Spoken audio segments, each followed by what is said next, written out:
Halo, assalamualaikum warahmatullahi wabarakatuh. Selamat datang di Dimi Channel, yakni pembahasan terkait simulasi rangkaian dengan Proteus dan tahapan-tahapannya. Oke, kita masuk ke pembahasan pertama, yakni ini merupakan suatu rangkaian yang kita gunakan menggunakan software Proteus. Kita merupakan rangkaian pengatur kecepatan motor DC yang menggunakan IC timer 555 yang dapat dikonfigurasi sebagai stable multivibrator yang menghasilkan gelombang pulsa dengan frekuensi dan duty cycle yang dapat diatur, sehingga frekuensi pulsa ini digunakan untuk mengontrol kecepatan motor DC.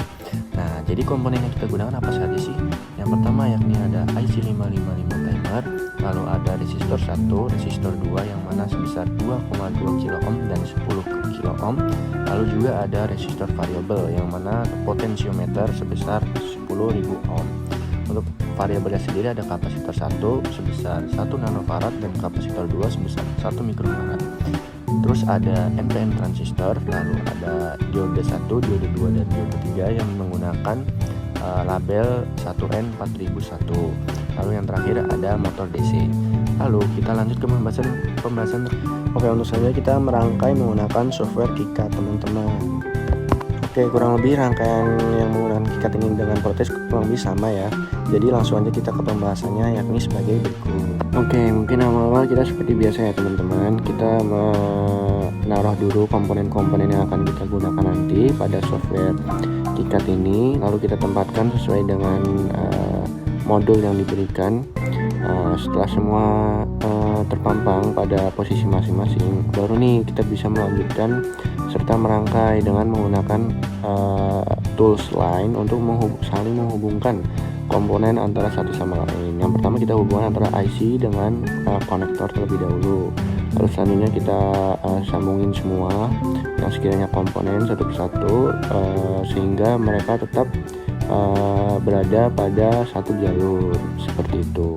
Lalu untuk gimana sih cara kerjanya sendiri? Oke, untuk cara kerja rangkaiannya sendiri yakni yang pertama IC555 dikonfigurasi sebagai stable multivibrator dengan menghubungkan pin 2 dan pin 6 secara bersama-sama.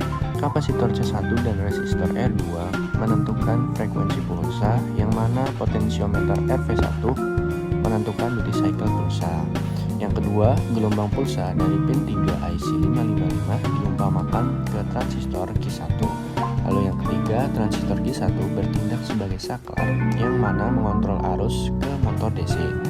Ketika pin 3 IC555 high, transistor Q1 on dan motor DC akan menyala. Lalu ketika pin 3 IC555 low, transistor Q1 off dan motor DC akan mati. Untuk kecepatan motor DC dikontrol dengan mengatur frekuensi dari duty cycle pulsanya nanti. Frekuensi pulsa yang lebih tinggi menghasilkan kecepatan motor DC yang lebih tinggi, dan duty cycle yang lebih tinggi menghasilkan lebih banyak waktu on untuk transistor Q1, sehingga motor DC berputar secara lebih cepat. Jadi kurang lebih seperti itu teman-teman. Oke, langsung kita lanjut. Yang ini merupakan rangkaian dari PCB-nya sendiri. Lah, yang tadi itu yang kita buat sebelum ini tuh yakni rangkaian skematiknya dari software KiCad-nya sendiri, teman-teman. Oke, jadi di sini kita sama ya teman-teman. Kita udah mendapatkan semua komponen hingga rangkaian yang sudah kita buat tadi pada rangkaian skematik. Lalu kita hubungi ke rangkaian PCB ini, teman-teman. Nah, terus apa sih yang bakal kita lakuin di sini? Jadi yang bakal kita lakuin di sini tuh ya jelas ya teman-teman. Yang pertama tuh kita bakal merangkai secara perlahan untuk rangkaian PCB-nya ini, yang mana kita hubungkan satu persatu mulai dari IC, lalu ada diode, lalu ada konektor 1 dan 2. Lalu setelah itu pastikan semua itu terhubung secara aman ya teman-teman, tidak ada jumper dan hal-hal lainnya. Mengapa sih kita jangan sampai ada jumper? Fungsi dari itu tuh agar supaya rangkaian yang kita buat nanti, yang mana kita jadiin PCB nanti pada saat kita print atau kita cetak, PCB kita itu tidak ada jalur yang short, teman-teman. Jadi hal tersebut meminimalisir adanya short ya teman-teman. Oke, langsung lanjut. Di sini bakal aku jelasin secara perlahan untuk rangkaiannya sendiri. Nah, jelas kurang lebih sama ya seperti yang rangkaian skematik tadi, yakni ada ya di sini ada U1 atau IC, lalu ada D3 yang mana diode, lalu ada J1, J2 yakni konektor, dan ada Q2 yakni transistor, lalu juga ada resistor 1 dan resistor 2 ya teman-teman. Kita hubungkan satu persatu ya teman-teman, secara rapi agar rangkaian PCB yang nanti bakal kita buat tuh dapat terlihat secara rapi dan tentunya tidak ada adanya jumper ya teman-teman. Jadi seperti itu. Kurang lebih rangkaiannya ya seperti ini, kita hubungkan satu persatu, pastikan semua komponen yang sudah kita buat pada skematik itu ada ya teman-teman pada rangkaian PCB ini. Kenapa sih kak kok hal tersebut harus terjadi? Oke, hal tersebut harus terjadi karena jika ada salah satu komponen yang tidak tertransfer dari skematik ke PCB, maka secara tidak langsung PCB yang kalian buat tidak akan berfungsi dengan baik atau tidak dapat bekerja ya teman-teman.